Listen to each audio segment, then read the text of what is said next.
Sigurno se sećate Super Mario Logena, odnosno SML. To je bio kanal za decu još od 2007. pa do 2014.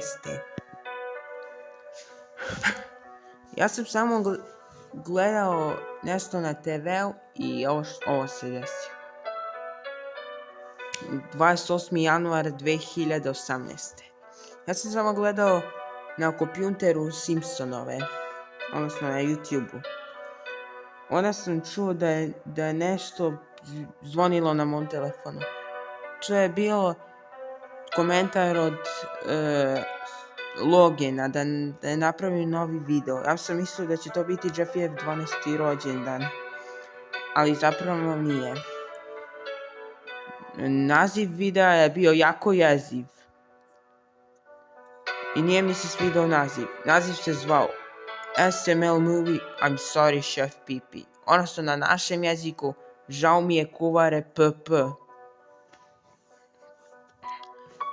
Moj je bio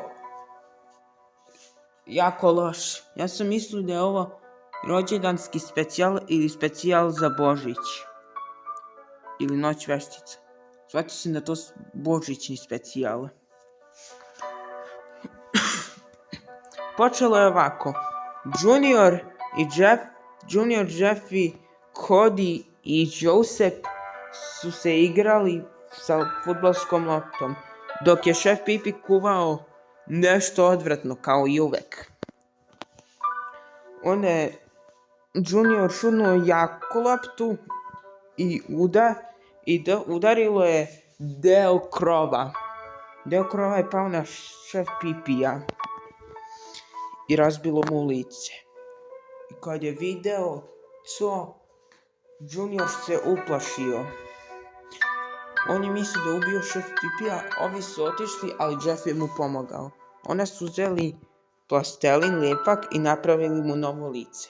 Otišli su oni na spavanje i noćas Chef Pee-Pee zapravo se probudio. On nije bio mrtav, samo je bio unesvešćen.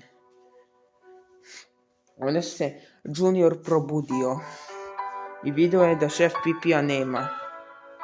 Onda sam ja mislio, šta je ovaj kurac? Onda sam video,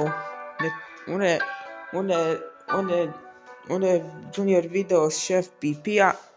Chef Pee-Pee je pokušao da ga ubije i je rekao, žao mi je Chef Pee-Pee.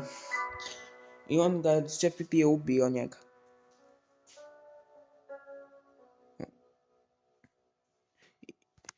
Onda sam se ja uplašio i sašao iz videa i mislio, Bože, zašto bi to napravio Logan? I to je sve za danas, ljudi. Vidimo se. Ćao.